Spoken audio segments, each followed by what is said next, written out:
To kind of what you said in your introduction, that we want our park to be this theme park attraction that stands alone. And what I mean by that is that the entire park becomes the attraction. We want to get away from the idea that we're just somehow a theme park that has haunted mazes or attractions. We want every inch of our park to be something that you can discover, and that's something that can be terrifying and to be just really an awesome, cool experience. I went to, my first haunt was in 1984, and that's kind of the great thing about this panel and the folks who work for us. Almost everybody started as a fan. Let's go down the line. Sure. I went first in 88. All right. 96. Yep. Gus? 2000. Get out. It's been a great panel, guys. Daniel? 82. 82. Tim? 91. I'm not from here, so my first time was when I went. I didn't know about it. Then I came. You still beat Gus by 9 years, so. It's even worse. I never came as a fan. I worked my first year, so I didn't come to Knott. So you were a monster? Yeah. Let's hear it for the monsters, everybody.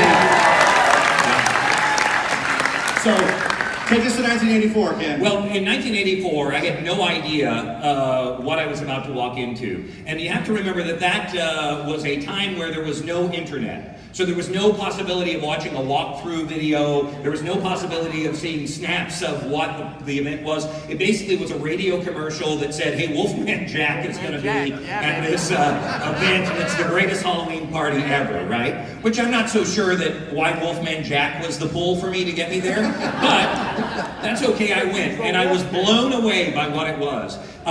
You know, the spider webs all over Ghost Town, the Howling Wind soundtrack, the skull up on on Timber Mountain. And so, you know, for us as fans, we want to get back to those kind of things. Last year you saw us as we keep pushing this idea of total immersion. You saw that the return of the cobwebs came back to Ghost Town. You saw the skull back up on Timber Mountain. But we want to keep heading in that direction, but we also don't want to live in a place where we're just recreating the past. We also want to keep moving forward. You know, Knott's has always been an innovator. You know, it's where it all started. And so we want to keep looking. You know, we've been doing a lot of work on alternate storytelling with our Ghost Town Alive event, and we want to keep bringing that total immersion idea into haunt as well. Right, you were talking about where it all began, and haunt really began right in the heart of Ghost Town. That was where the event began. It's where the streets began. It's where a lot of history is. Eric, you want to talk about that? Yeah, I bet a lot of people in this crowd know how it started. But in 1973, Walter Knott basically decided to go all in on a Halloween event. And what he did was he handed out a few Planet of the Apes masks to some of his associates. We're bringing those back. Oh, right. Staffed a few people inside the mine ride and hung up some cobwebs, like Ken mentioned, and Scary Farm was born. And really it was out of necessity because the fall was a kind of a slow time for the park, so he's looking for a way to attract more guests. And really, what I like to remember is that, you know, that first year in 1973, that was a 3-night event, and all theme park Halloween events can kind of trace their roots back to Knott's Scary Farm from those initial 3 nights.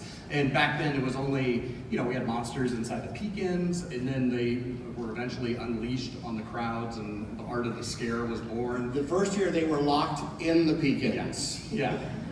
Well, that Right, probably didn't Tom? last too long, right? And then they broke out essentially the Peekins, and then unleashed on the world, and then sliding was invented in Ghost Town as well. And I have to think that we're doing pretty well because this is our 46th year. 46, yes.